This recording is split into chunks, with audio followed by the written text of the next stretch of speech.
the recording because this is definitely one of those that gets requested often, this topic, and always get asked, is this going to be on demand? Am I going to be able to get a recording? And the answer is yes, of course. So just know that you are being recorded. And if you don't want your face in the recording, that's fine. You can turn your camera off, but we love to see you too. So if it doesn't bother you, it's nice to see you. And hopefully you have the chat up too, because I know that Alyssa plans to engage with you, and I will keep an eye on the chat as well if you have questions that come in along the way. But thank you for joining this webinar.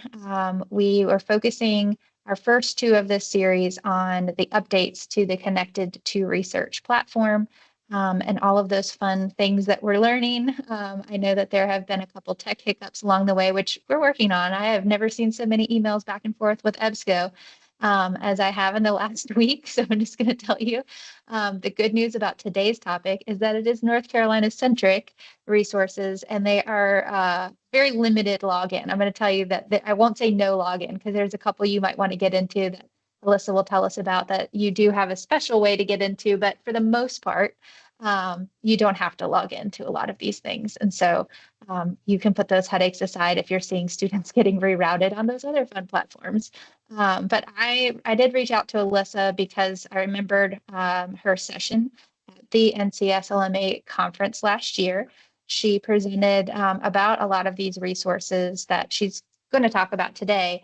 And it just kind of bubbled back up to the surface for me as our team has worked on revamping or glowing a glow up of the way that we access a lot of these resources. And then seeing a lot of them over 6 months that we were working on it, I was like, man, if I would have known that this is what was hidden behind that button, or this is some way that I could use this button, I probably would have used them a whole lot more with students. And so it was really fun to kind of be thinking all summer about what I would be planning.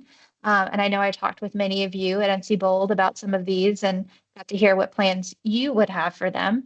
But I figured we'd go to a source expert and we would ask Alyssa to share with us a little bit more and some of the ways that she has used them, has heard of other librarians and students and scholars using them. So I'm very excited for her to kind of walk us through a lot of these resources. So that's my little pitch for why we're here. Alyssa, I'm going to pass it off to you and say thank you again for taking the time to be here this afternoon. Yeah, I am super excited to be with you all today. And I'm always grateful that our resources are included, in ConnectED, formerly known as NCED Cloud, all of that good stuff. So I'll tell you a little bit more about me in the future, but my background is actually I was a classroom teacher and then a school library media coordinator. So I've used a lot of these resources during that time, and then I hype them up now and work with teachers and librarians to use these materials in their learning spaces. So first off, just so I can have a good idea of what to show off to you all, can you go ahead and share the grade levels with whom you work, your role or content area? I know most of us in here are probably media coordinators or librarians, but if you got in here another way, that's cool too. And then your region and anything that you already know that you would like to take away from today's session. Hey.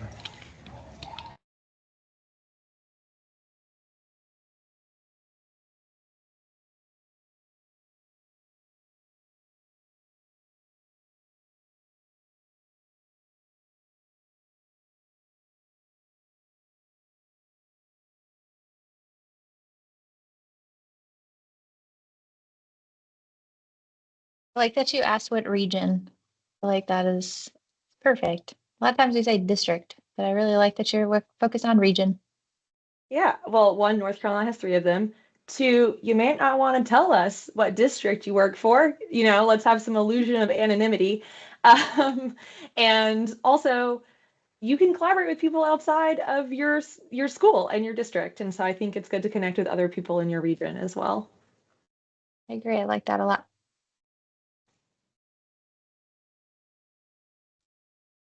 All right, awesome. So it looks like most of us working as media coordinators, which is great. So speaking of that, Molly, do you want to go ahead and give the disclaimer about access to all the resources that we are going to go over today?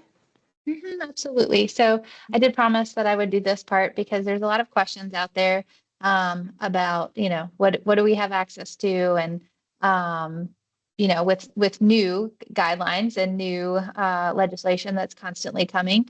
I just didn't think it is important to kind of put out there that at this time, as far as we know, all of these things are perfectly fine to use with your students. But if you have any questions, concerns, definitely reach out. I know we have a couple instructional tech people in here, but reach out to your local teams just to kind of make sure. But typically when we're talking about things that are already vetted and through the NCED cloud, it means, that it is there for students, and it's a good thing. But if you have questions or concerns, definitely follow your policies, your district policies, and just the way that, things are right now. I think it's important to just note that, and that because of a lot of that legislation, and it's very confusing about how it's being interpreted region by region or district by district. If you have questions or concerns, that's the best thing to do.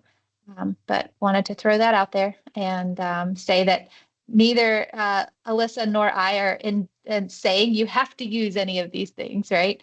These are just some great things that are out there, and we believe in, and we think that there's some important aspects of bringing them into your teaching, whether that's teaching teachers how to use them or working with students yourself.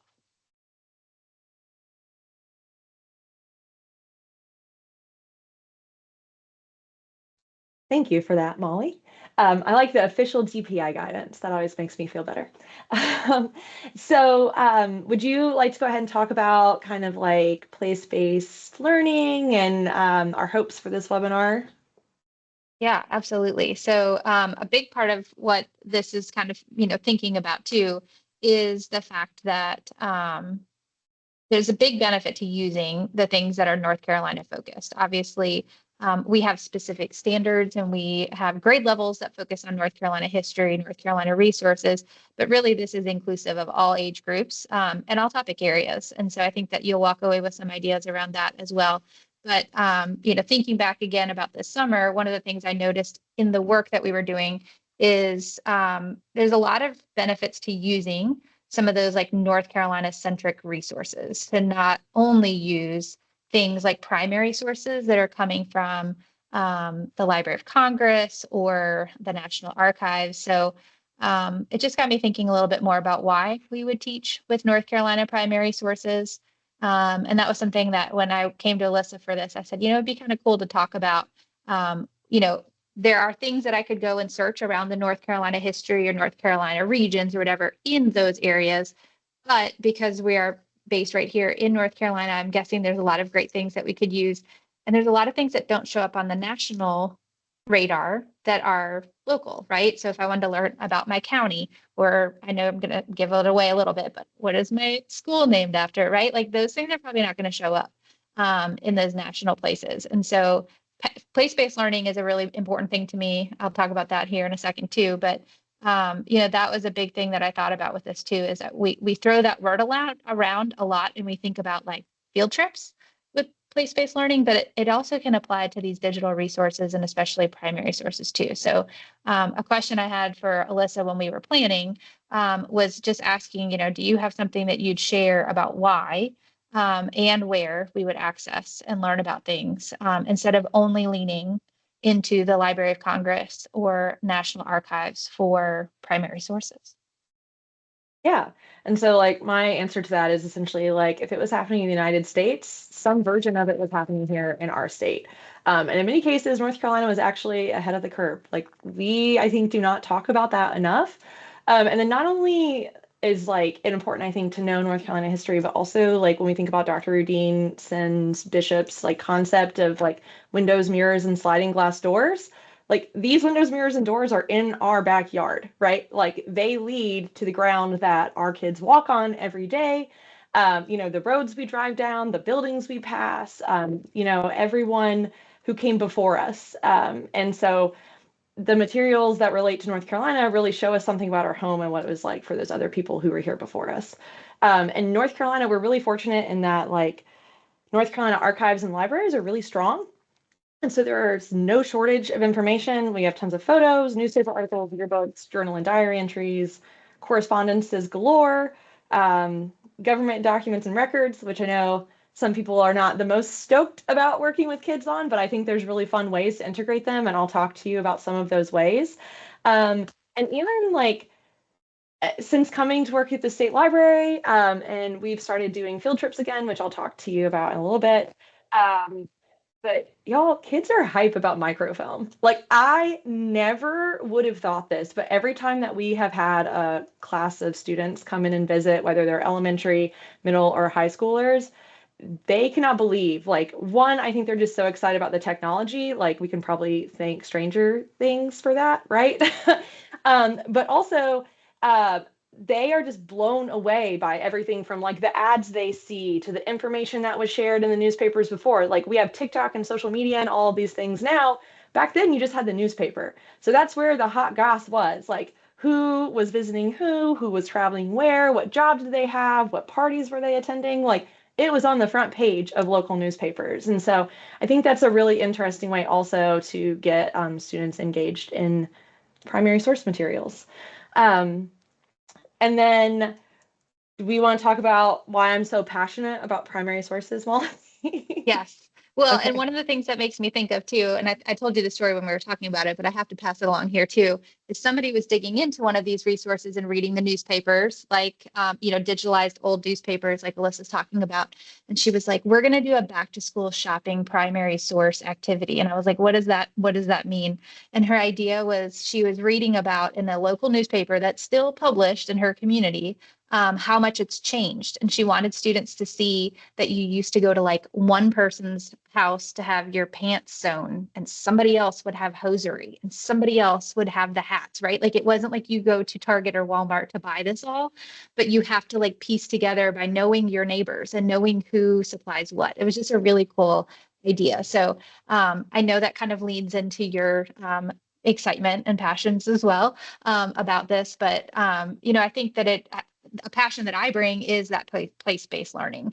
And so when this librarian was telling me that idea, I was like, what a cool way to like learn about your town and like see the names of streets and buildings that are still there and then wonder about, where did they go? And, that's like a lens that I bring when I think about these resources, is, how can I bring that passion for place-based learning into using primary sources and these digital resources. So I think one thing I wanted to say to all of you and to consider is that it can feel really overwhelming when you're looking at like a lot of resources or even diving into one platform and really thinking about like how am I going to use this?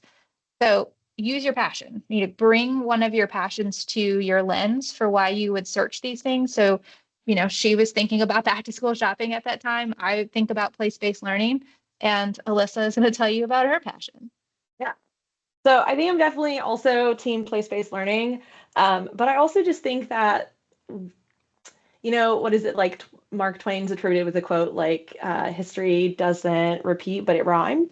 And I think that primary sources are a really good way to dig into that. And also, like, how do we know how we got to where we are right now as a state, a community, a culture, a nation, if we don't know what came before us? And so I think primary sources are one of the ways um, that you can really see that story in full color. And then also, one thing about using primary sources, and especially like our resources that are not just limited to primary sources, is like the concept of like reading by beyond the paywall, right? Like, almost everything is locked down now. I know when I was a teenager, like, you could access the newspaper online for free. Now you get like 4 sentences of your local newspaper, and unless you have a subscription, that may be all. And so I think it's, like, increasingly challenging to find high quality, well-researched material that students can access for free. And we definitely have no shortage of that here at the State Library. And then also, like, the internet at large is an increasingly untrustworthy and paywalled place in general. Anyone can make a website. AI deepfakes are a real thing, misinformation, disinformation, and we just need to make sure that we're able to connect students to resources that are reliable for their needs. And then I also just wanted to say that, like, because we are the official library of state government, and I'll come back to this, but as the official library of state government, we have resources to support nearly like any type of research you can imagine, right? Like we help the Office of Environmental Education, we help DOT, we help the Department of Health and Human Services, sometimes DPI folks, like we help people research legislation all day, every day, genealogy, all kinds of stuff. And so I will talk to you more about the different types of resources we have. But I'm going to start with two truths and a lie, and let's see what you all can figure out. I've had that little question mark dancing over there in the corner for a while.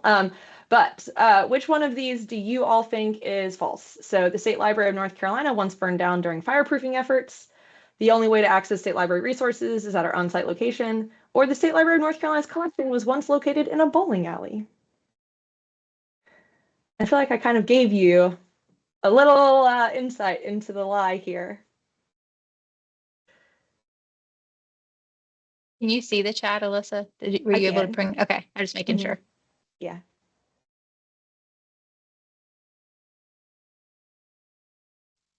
I would say the lie is the only way to access resources is on site. And you would be right, Paula, 100%. And so I think that is a really big misconception with educators and really anyone. They think that, oh, I have to drive all the way to Raleigh to access the materials at the state library. And that is not true. The bulk of our resources are actually accessible from the state. For any history nerds in here, yes, the state library burned down during fireproofing efforts. We were once located in the state capitol building, which burned in 1831 while they were fireproofing the roof. Apparently, some of the chemicals that were being used to fireproof the roof, someone left a lantern burning, the chemicals were knocked over, and up went the entire Capitol building, including the state library, which was inside. And then before they built our building that we're currently in on East Jones Street, the State Library of North Carolina was moved around into different buildings as it kept growing in size.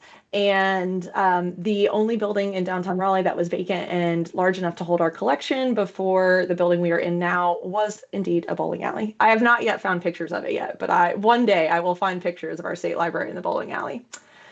I've also heard that we're not the only library to have ever been in a bowling alley, which I find interesting. But really the most important truth about us is that we have endless resources for K-12 students, teachers, and librarians, and most of those are accessible from anywhere in North Carolina. So I am going to unleash a veritable fire hose of information at y'all. And then once I get through that, we'll kind of like play around in the puddles. I'll see what you all want to learn more about.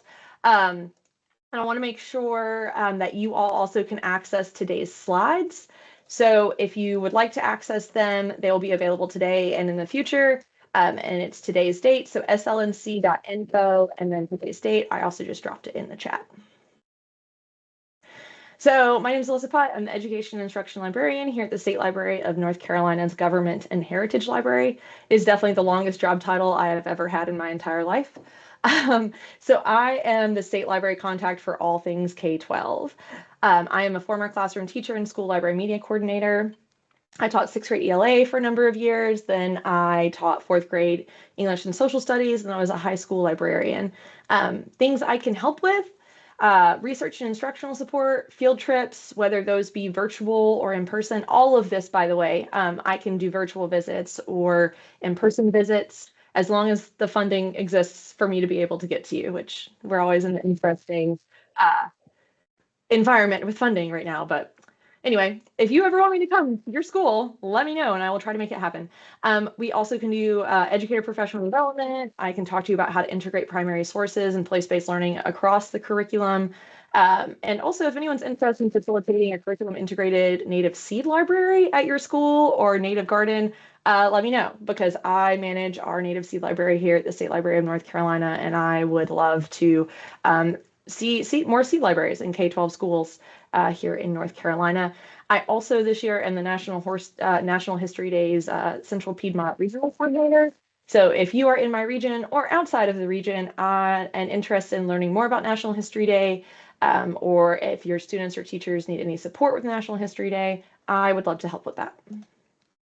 So this is our physical building. We are located at 109 East Jones Street in downtown Raleigh. We, if you are familiar, are sandwiched between the Executive Mansion and essentially the General Assembly buildings. We are right down the street from the North Carolina Museum of Natural Science and the History Museum, which is being renovated right now and will open in a few years, new and fancy and exciting. You also can find us virtually, not only on our website, but through the Connected to Research resources. So you can find us on the Connected to Research page.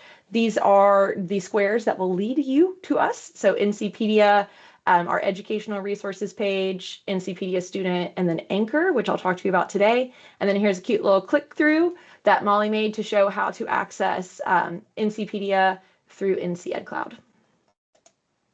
So the State Library of North Carolina, we're part of the Department of Natural and Cultural Resources. We've been around since 1812, which is very early when we're talking about government organizations and institutions. We were once one shelf in the Capitol, and now we are a multi-departmental library that serves the state and state government, and we take up 3 floors of our building.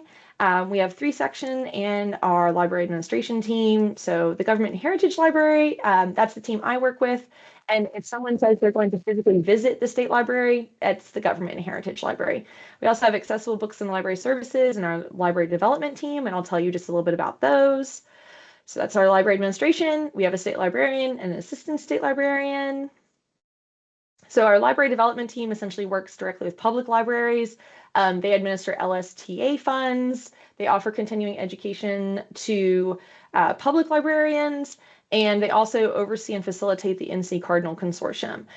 Even though library development works directly with public libraries and not school libraries, their continuing education materials a lot of times overlap with interests and needs of school libraries. So I just wanted to make sure that that is on people's radar. Not that we need more newsletters, because I'm sure you all are drowning in emails all the time, but this one's a good one, and they round up library continuing education from across the nation, and they send that email out once a week. If you are not familiar with NC Cardinal, it is a statewide catalog and consortium for public libraries in the state of North Carolina. It's huge, very impactful. Statistically speaking, if you're working with a public library, you have a connection with them with your school library, they are probably a member of the North Carolina Cardinal Consortium. Oh, hello. Okay. That was a preview of their website. If you wanted to see it, if you click on the map, it'll take you there. So then we have accessible books and library services, which is formerly known as the Library for the Physically Blind and Handicapped. This is a resource that when I was a teacher, I did not know about it, and I really wish I would have.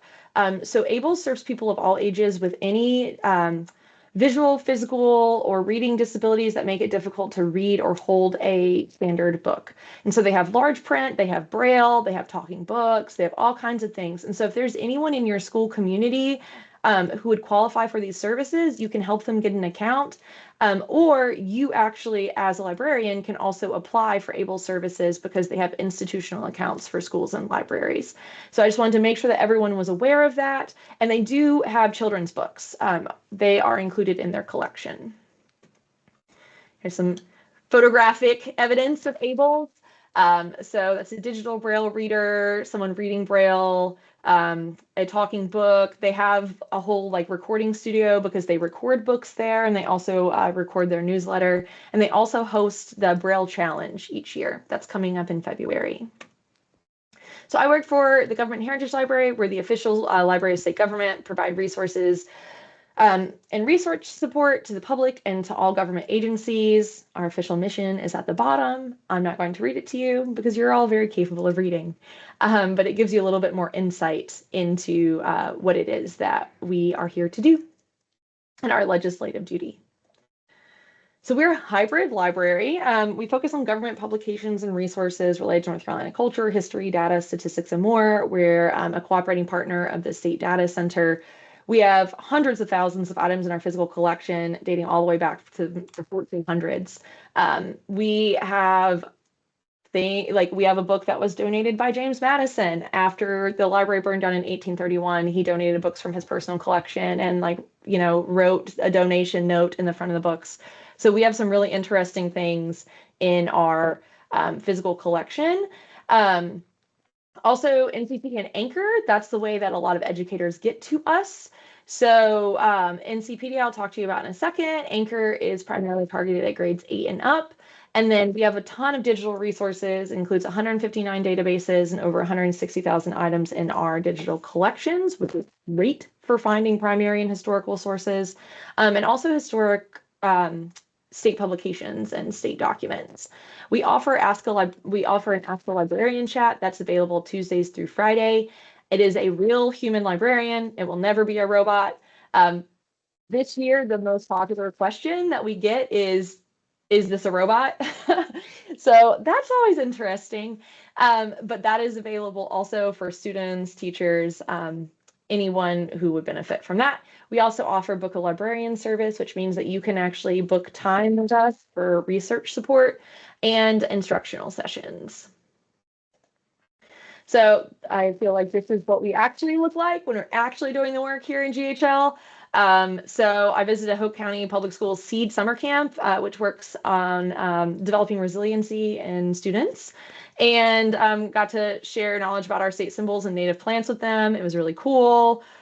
We had some third graders come visit us earlier this year from Raleigh's Explorer School, and they came to us and learned about travel as a civil right and North Carolina during the civil rights era.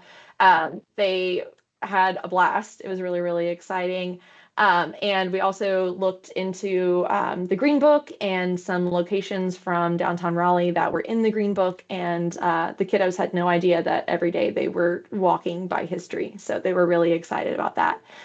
We also have been hosting native plant walks, and we have a native plant meadow outside of our building where I harvest and save seeds, and we lead native plant walks to just increase people's awareness of native plants and their role in our environment and their importance.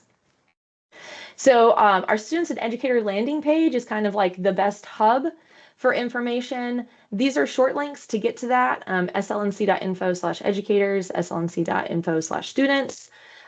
You also can get there through the NCED Cloud page and then the ConnectED web page as well. Just a note here, a library card is required to access many of our resources. That's not an us thing, that's our vendors. Turns out you can't just give free access to anyone through libraries anymore. But if you need to register like a lot of students or teachers, it's very easy. There's an online form. It gives you access to over 100 digital resources. Youth under the age of 16, a parental signature is required, but that parental signature in the form is typing in the parental name. So it's not like you're going to have to be responsible for scanning these permission slips and sending them to us. However, if you want to do it that way, if you'd prefer to have paper applications, you can contact me and I'll send that to you. Just to note that we do review each application manually, like a real human librarian, make sure that it's not a robot signing up. And so sometimes that takes a while if we have like a huge influx of applications to process.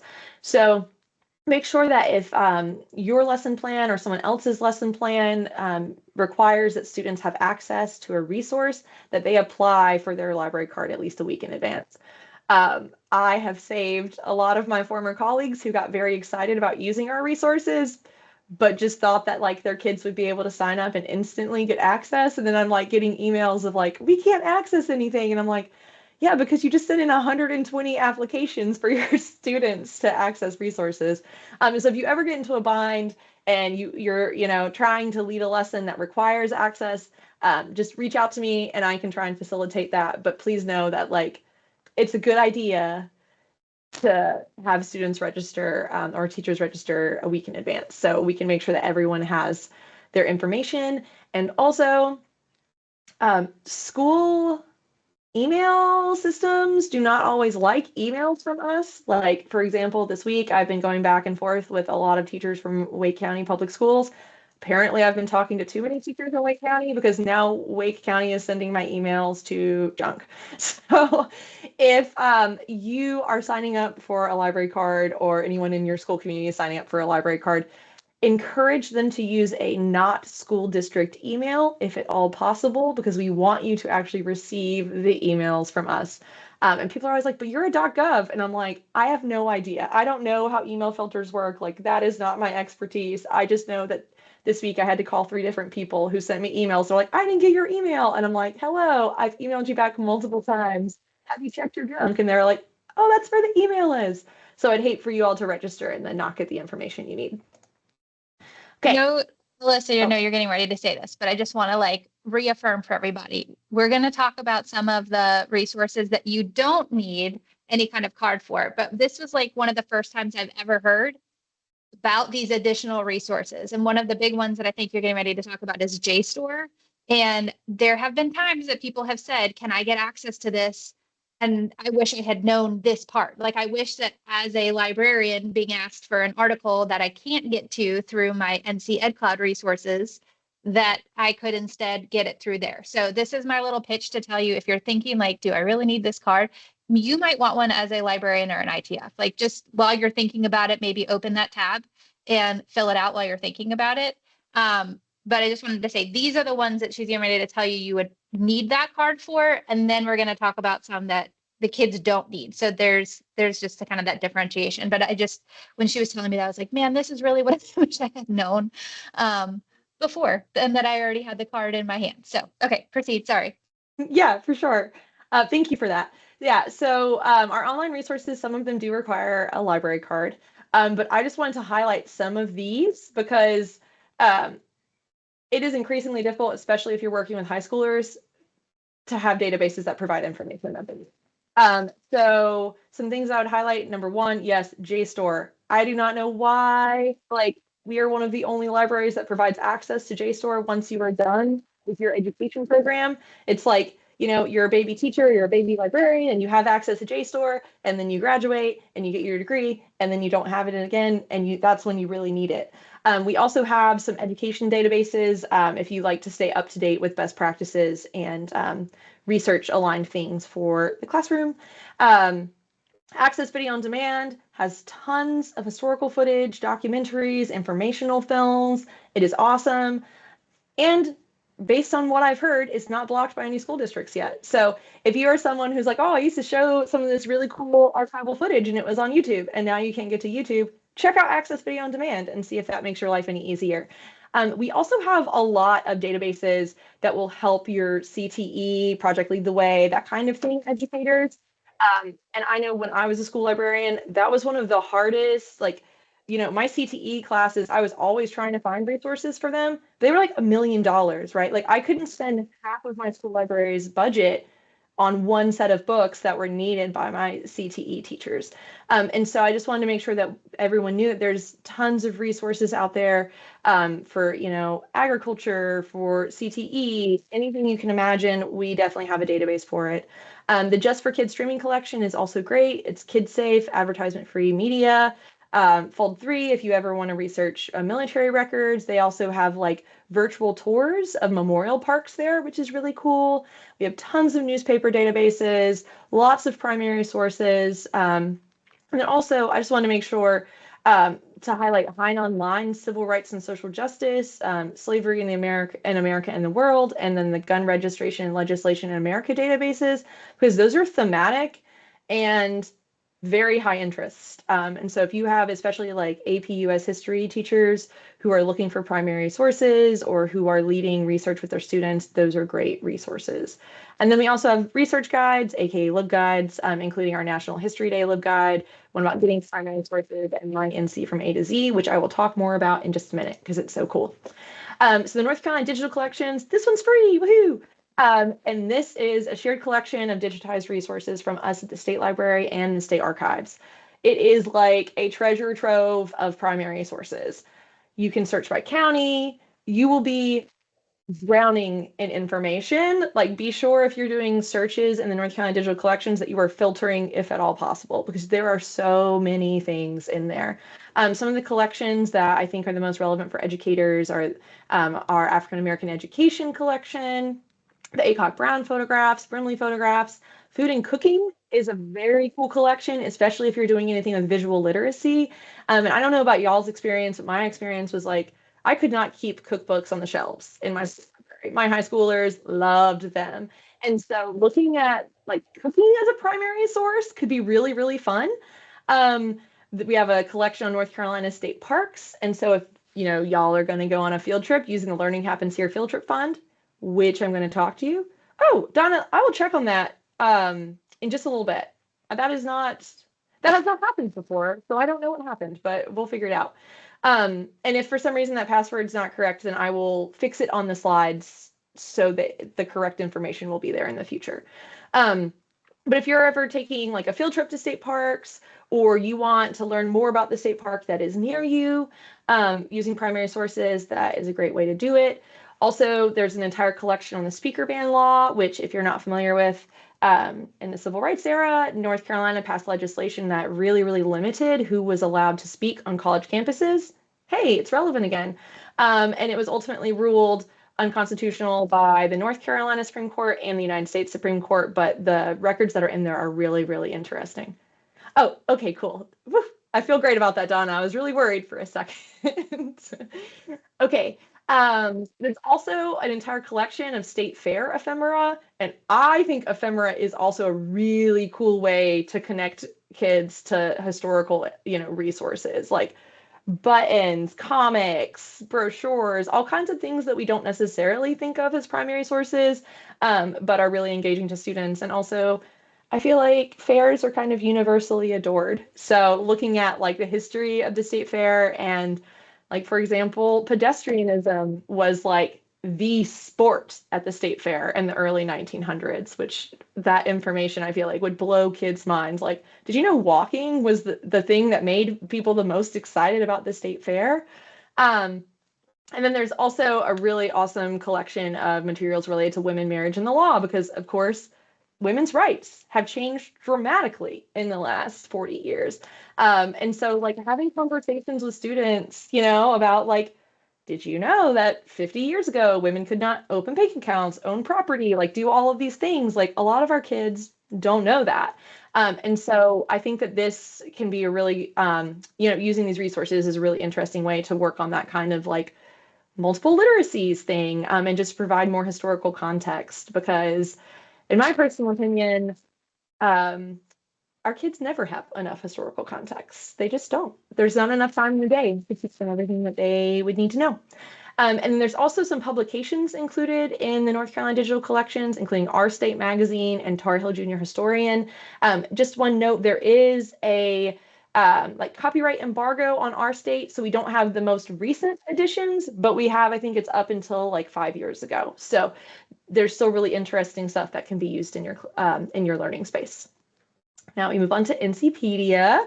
I'm just curious, could you all raise your hand or use the raise feature in Teams if you are familiar with NCpedia already?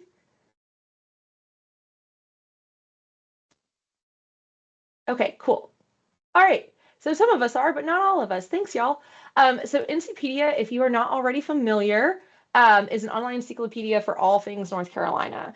And so it has biographies. It has information about historic sites. It has information about state symbols. It has special articles for students, which I'll talk to you about in just a second.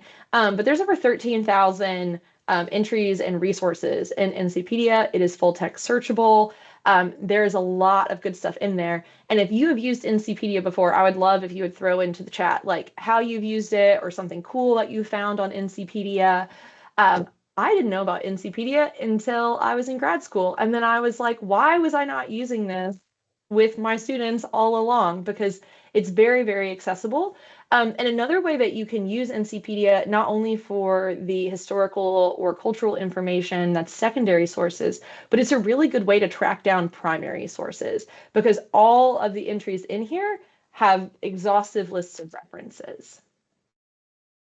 And Molly made these beautiful click paths of some ideas of ways to use NCpedia in your classroom. There are some useful landing pages on NCpedia. I will admit, we updated NCpedia. It was very long multi-year process. And so if you're familiar with it, you know, it looks different. It got to glow up in December and January. But those landing pages now are sometimes a little bit more hidden. So I wanted to make sure that you knew that there's a special page for educators.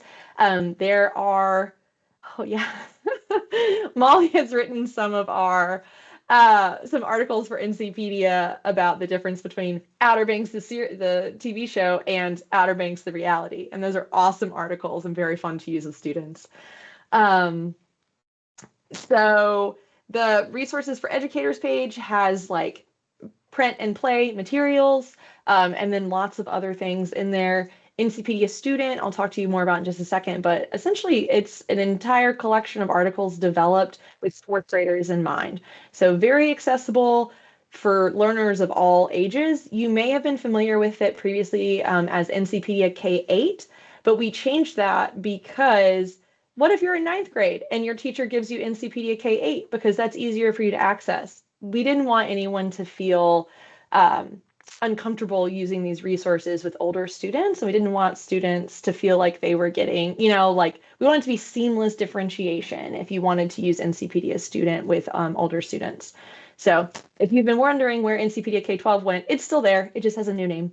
We also have NCpedia en Español. So if you have Spanish language speakers in your library, which you do, we all do, there are some articles about NCpedia, specifically like our symbols, our history, or sorry, about North Carolina, our symbols, our history, things like that in Spanish, including an article on the Wampus cat, which if you're not familiar with the cryptozoology of the Wampus cat, I encourage you to read it, and you can share that article in Spanish or English. We also have a biography and people landing page. So maybe instead of focusing on a famous person that's not from North Carolina, you can find someone who has a similar story or, you know, did something very impactful here in our state. You also can go to North Carolina's county page, and that will show you which articles we have that are about that specific county. So like it's like place-based learning with one click. We also have a collection of recorded NCpedia entries, and we are adding to this right now. Soon, all of our NCpedia student entries will be recorded. And then we also have the North Carolina Gazetteer, which is essentially like the location dictionary for the state of North Carolina. It can be really cool to look at the names of places that have changed, the names of rivers, things like that, and find out a little bit more of the history behind them. So NCpedia Student, this is developed again with grade 4 in mind. That does not mean that it's only relevant for grade 4. These are some of my favorite articles in NCpedia Student, and we are adding a glossary and then also standards aligned questions to each one of these NCpedia Student entries. So again, it's kind of plug and play. That's very cool. Thank you, Stacey. I love it. Then we have Anchor, which stands for North Carolina History Online Resources. This one has a lot of materials, tons of primary sources, and just secondary source information. It also, of course, focuses on North Carolina. It's developed for grades 8 and up. If you were familiar with LearnNC once upon a time, it ceased being LearnNC around 2018 and came to us and became Anchor. And there is just so much stuff in Anchor. Whenever we have an article that's an Anchor, we try to make it like a one-stop shop for a ton of information about that topic. So we'll link it to relevant biographies, related NCpedia pages. We try to find like oral histories or documentary footage or newspaper clippings or other primary sources. We also try to include lesson plans, like high quality lesson plans, if we can, and include those on the Anchor page. So then we have Digital NC, which is a product of the North Carolina Digital Heritage Center, who are really cool. And I don't just say that because I worked for them in grad school. It is like the coolest project. So they work with libraries, schools, and other cultural and heritage institutions across our state. And what they do is they digitize materials that are in those organizations' collections, and then they put them online at digitalnc.org and to make them totally freely available all full text searchable. There are materials from all 100 counties. They have almost 700,000 items in their collection from 363 institutions across the state. Digital NC, if you are not familiar, please go there today and just poke around because they have really, really cool stuff. So they have newspapers, they have yearbooks, they have city directories, oral histories, photographs, and primary source sets that are developed specifically for educators. And those primary source sets are pretty new. And a lot of them say undergraduate, but having worked in a high school, review those for yourself and see if you think you could use them for your high schoolers or even middle schoolers. You may be able to scaffold and use some of the resources that are in those primary source sets with a younger audience. So here are some task cards for using NC resources. Molly made them very cute. And they kind of run the gambit as far as like different ways or different resources and different ways of engaging with primary sources and place-based learning materials. So we have one here. These are linked in the slide. If you look at the notes, you can see the full-size version of these. But you know, earlier Molly was talking about like back to school shopping and how it was different. Have kids find an advertisement and like look at the advertisement and try and decide, like, you know, is this still the language that would be used today?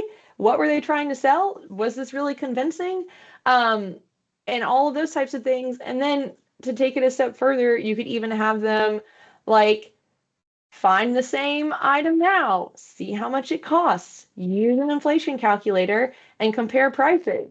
Try and make inferences about why this costs more or less than it used to. Like when kids start seeing that, like a really nice home in the Outer Banks cost $75,000 in 1992, their minds are blown. Like when they see that a car used to cost $280, their minds are blown. And so there's like all kinds of ways to integrate like the, you know, multiple literacies into one activity. Like we're talking about financial literacy, we're talking about visual literacy, we're talking about like information seeking skills. All of it kind of can come together when you're looking at primary sources. A day in the life, that's an activity that I used to do with my students. And so essentially like you find a newspaper, you know, browse through an edition, maybe pay special attention to a few entries that they find especially interesting. And then they write a journal entry pretending that they are a person from that newspaper or they are someone who is living in that time period. And so it's kind of combining like historical awareness with creativity. And then also local lore and legends. We have a lot of information about local lore on NCpedia, the Wampus Cat, Mountain Lights, Mako Lights, ghost stories, all kinds of things. And analyzing those tells you a lot about like what beliefs people held in that area. You know, you could take it a step further and look at other historical materials and see like how are these topics being discussed in newspapers? Like, are there oral histories about them? Things like that. And then put a link to those of you that are watching the recording. We'll link this on a slide too, but there is a link if you want to take these, but edit them. So you don't have to start from scratch. I put that in the chat for you. Yeah. Then also a lot of our schools are named for people, and the people who are in those schools every day have no idea who that person was. I know that was the case for me when I worked at the middle school I worked at for many years. Everyone's like, who was this person? Was he a superintendent? Like what? And so I think that is also a really fun thing to do with students is to like look at who the person is. If your school's named for someone, or if you have a community center or a park named after someone, find out who that person was. Like, what is in the historical record about them? Is there a biography about them somewhere? Is there information in the newspaper? Is there an oral history out there? Do they have papers in an archive? And if so, like what can you piece together about them, or what may be available digitally about them? You also can, of course, use primary sources to compare and contrast perspectives. One of the ways that I used to do this was to have students look at either correspondence or a journal entry from two different people who lived in the same time, but maybe in two different locations, or just people who had two very different experiences, and to kind of analyze like what similarities and differences existed in these people's lives that we know about, and like why were their lives different and what things did they have in common. Also, I always like to, connect the present to the past. And so I feel like it's kind of universal. Like, what do kids love? The internet, some version of the internet, whether it's like apps or, whatever else. And so when you have a conversation with kids of like, well, did you know that most of North Carolina didn't even have electricity 100 years ago? Like, their minds are blown. In our North Carolina digital collections, there are primary source materials from the Rural Electrification Project. There's also an article about it on NCpedia. And I mean, there's literally like applications where people are ordering electrical poles for their county and like talking about how many electrical poles they need and which type of wood they want. And like, there's some really interesting stuff in there. And so you could also like extend that to look at access now, but access now, we generally aren't thinking about electricity. We're thinking about like high-speed internet, broadband access. And of course, everyone in North Carolina does not have the same access levels to internet. And so there's a lot of government resources that can break that down. And, you can have those critical conversations with students about like, who has internet access?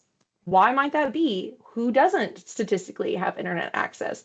Which areas do not have internet access right now? And what programs exist to help people get internet access? And this may be relevant for students not only from like a conceptual standpoint, but they may be a student who does not have broadband access at home. And so having this conversation with them then kind of opens the door for them to go home and have that conversation with their adults of like, hey, did you know that this government program exists to help us get broadband access? And I think that like as librarians, we're just like providers of information, all different types of information. And so I think that this could be a way also to help some of our students and families who are not as well connected to the internet right now. So I would be remiss if I did not hype up DNCR Learning Happens Here. So that is essentially like the landing page for all things K-12 education under the Department of Natural and Cultural Resources. So that includes the art museum, the zoo, art museums, there are two, the zoo, the aquariums, all of our state historic sites, more things than I could, state parks, like more than I could ever sit here and describe to you. And so there's a really bomb Learning Happens Here newsletter. It comes out once a month. Some of my DNCR colleagues work very hard on that. It is cross-curricular. We constantly get feedback from teachers about how this is one of their favorite newsletters ever because it has just something for everyone. Lots of professional development opportunities, lots of free resources, all of that kind of stuff. So Learning Happens Here does offer professional development. So that link will take you to the PD opportunities. There's also a field trip locator. And if you're not already aware, there's a Learning Happens Here field trip fund. We will pay you to go to a DNCR site. It includes transportation, admission, substitutes if necessary, meals for students with financial need, all of that. And if you were in Western North Carolina in an area that was impacted by Helene, there is an extra special Learning Happens Here fund for you, so you can take your students to experience place-based learning at DNCR sites. And then that last link to Learning Happens Here educator notes from the field is very cool. Those are actually like blog entries written by educators who have interacted with DNCR sites. And so they talk about their experience on field trips or on fellowships, things like that. So I just wanted to make sure that everyone knew that it's not just the state library that's here to help you for free. It's all of DNCR. And because you're librarians, I wanted to take a second and make sure that this was on your radar. So the Office of Archives and History for the state of North Carolina has published 10 books that focus on North Carolina's history that are written for children and youth. They are available through UNC Press. And then we had a conversation earlier this year, and the person who leads this project was like, school libraries don't know these exist. And I was like, well, are they available on Follett and Mackin? And they were not. Now they are. So if you are interested in bringing more materials about North Carolina into your library, this is a really, really good way to do that. And one of those books is My NC from A to Z, which is so cool. If you are not familiar, it's a board book, but really anyone is going to learn something from this book. It's written by Michelle Lanier, who is brilliant, and it's illustrated by Derek Coulter, who is fire. Yes, Laura. So I don't even need to tell y'all, Derek Coulter, if you're a librarian, you know who she is and you know what she's doing. And so this resource goes through, and it's African American and Black history in North Carolina from A to Z. So for every letter, there is, it's represented in North Carolina history. Here at the State Library, we have the My NC from A to Z companion LibGuide, which has tons of information about each person who's featured in the My NC from A to Z book. And then we also have the NCpedia A to Z collection, which is essentially biographies about the people that are linked. All right, hit space to go to the next one. It wanted to play the video. I'll let you play the video on your own sound, not mine, because that never sounds good. So if you want to keep in touch with us, these are some ways you can do it. If you ever have a resource that you need or a recommendation for an NCpedia article or really anything, send a carrier pigeon, give me a phone call, send me an email, whatever you need. I'm here to help you. And I will now stop talking and see if you all have any questions, comments, or concerns.